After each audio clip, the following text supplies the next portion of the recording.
That's one thing we started doing a couple months ago is every time we do film, our videographer's there, we have him make us one extra reel that has no text on it and isn't speaking. So it's pretty much just a B-roll snippet. And then we have that. We can put text on it later. If the house is still on the market in 45 days and things are stale, then we'll take that extra video that he filmed and we'll just put some text on it. I just got a different videographer that's helping me, and that's one of the things I'm also asking for is just all the extra B-roll that he shot. I want some of that raw footage, as well. I have a VA that can take some of that and chop it up and make extra things for me. But sometimes I just want to sell like hill country life in Austin or just like a cool view of the hill country or something like that. And so it's just nice to have that extra stuff whenever you need something. It's like, get me a few clips of this. And then you just, like you said, voiceover or sometimes just music and text. And it just gives you more Instagram content. I did one and it was very unexpected, but I took the George Bush meme where he was like at the inauguration and he did the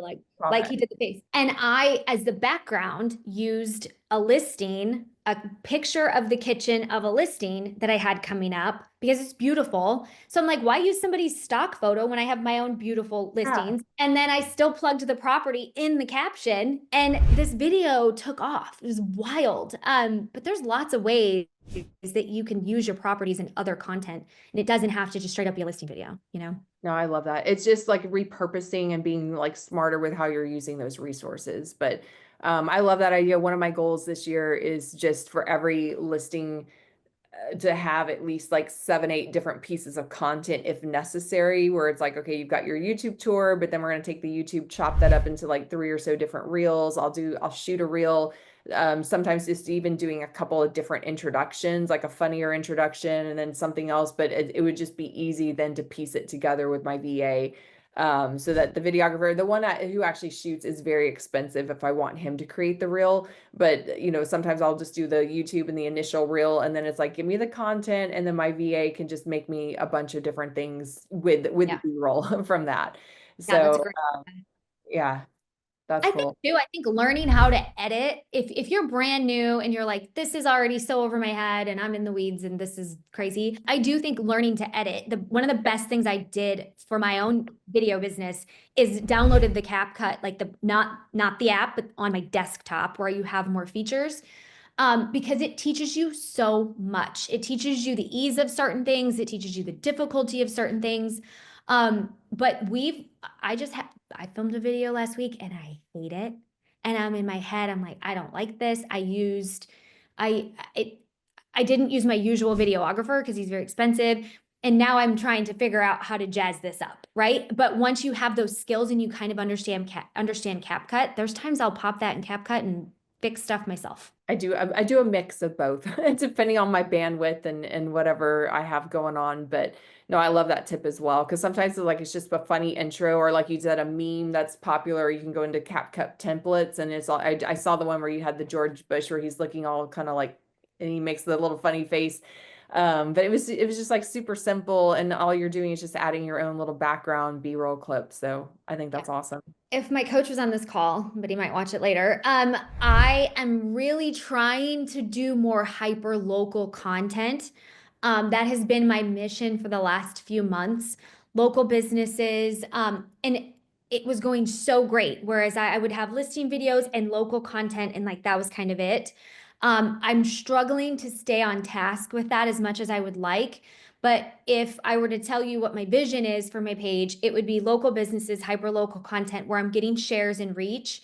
My goal with my Instagram is to grow my reach locally for my clients so that when I list a listing video, I can get them as many views as possible and as many shares and get as much eyes on their property as possible, because then that's me growing my brand. And there's so much benefit that comes from that.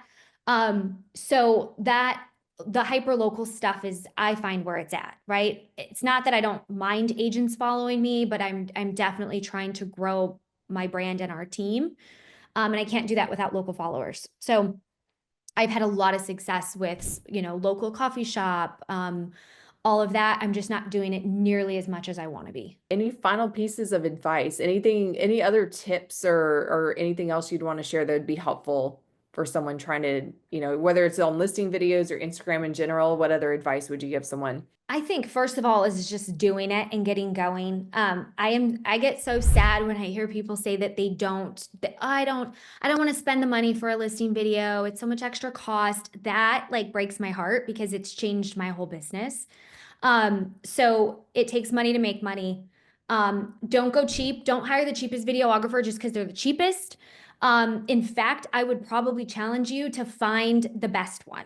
Find the one that is the most creative that gets you, and spend the money because it will, the ROI is there. It's just hard to track. And I think that's the other issue with video is like it can be hard to track. You're not automatically going to have a DM box full of people wanting you to list their homes.